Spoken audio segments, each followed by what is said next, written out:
एक लड़की थी जो कृष्ण जी की अनन्य भक्त थी। बचपन से ही कृष्ण भगवान का भजन करती थी। भक्ति करते करते बड़ी हो गई। भगवान की कृपा से उसका विवाह भी श्रीधाम वृंदावन में किसी अच्छे घर में हो गया।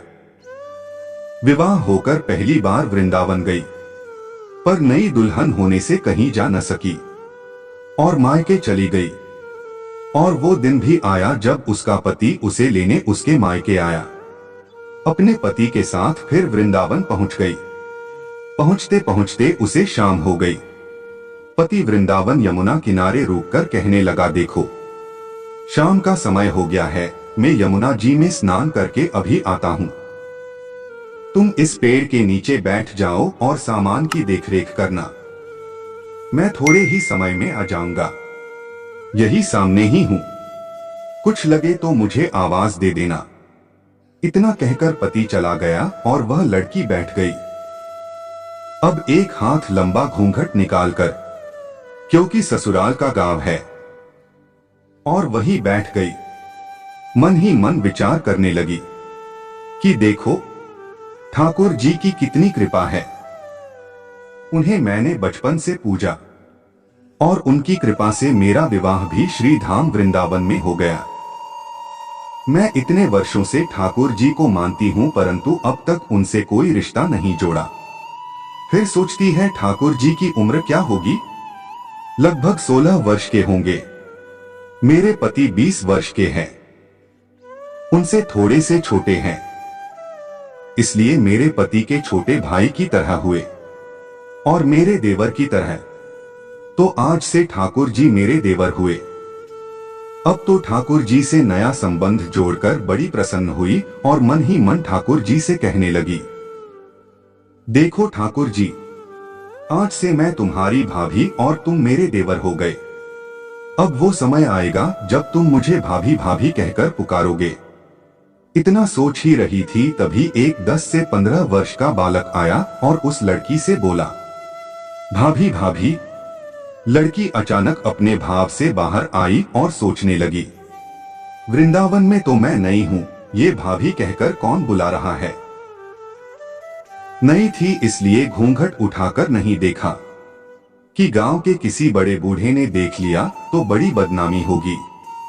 अब वह बालक बार बार कहता पर वह उत्तर न देती। बालक पास आया और बोला, भाभी नेक अपना चेहरा तो दिखाए दे। अब वह सोचने लगी, अरे ये बालक तो बड़ी जिद कर रहा है, इसलिए कस के घूंघट पकड़कर बैठ गई कि कहीं घूंघट उठाकर देख ना ले। लेकिन उस बालक ने जबरदस्ती घूंघट उठाकर चेहरा देखा और भाग गया। थोड़ी देर में उसका पति आ गया। उसने सारी बात अपने पति से कही। पति ने कहा, तुमने मुझे आवाज क्यों नहीं दी। लड़की बोली, वह तो इतने में भाग ही गया। पति बोला, चिंता मत करो, वृंदावन बहुत बड़ा थोड़े ही है। कभी किसी गली में खेलता मिल गया तो हड्डी पसली एक कर दूंगा, फिर कभी ऐसा नहीं कर सकेगा। तुम्हें जहां भी दिखे मुझे जरूर बताना। फिर दोनों घर चले गए। कुछ दिन बाद उसकी सास ने अपने बेटे से कहा, बेटा देख तेरा विवाह हो भी गया, बहू मायके से भी आ गई, पर तुम दोनों अभी तक बाके बिहारी जी के दर्शन के लिए नहीं गए।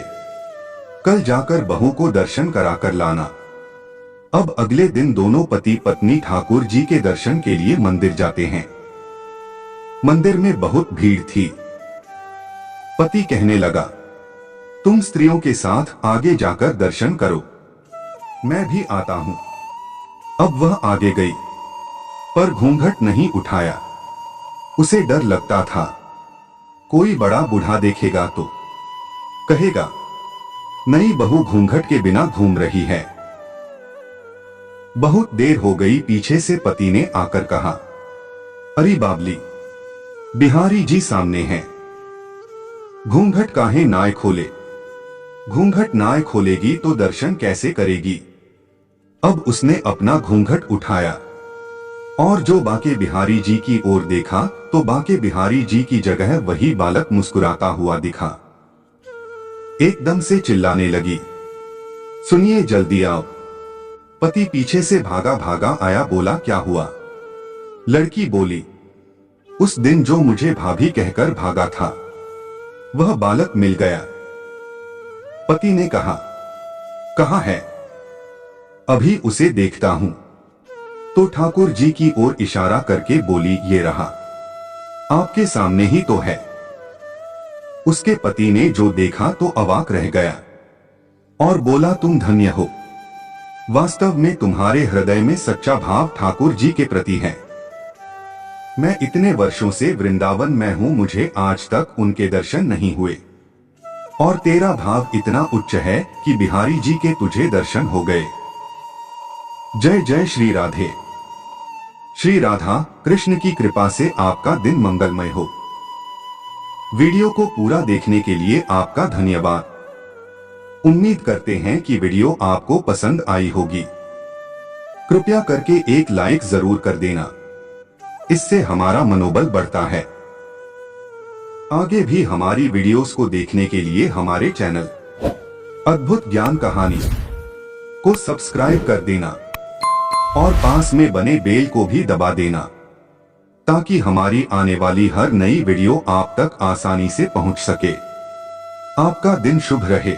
धन्यवाद।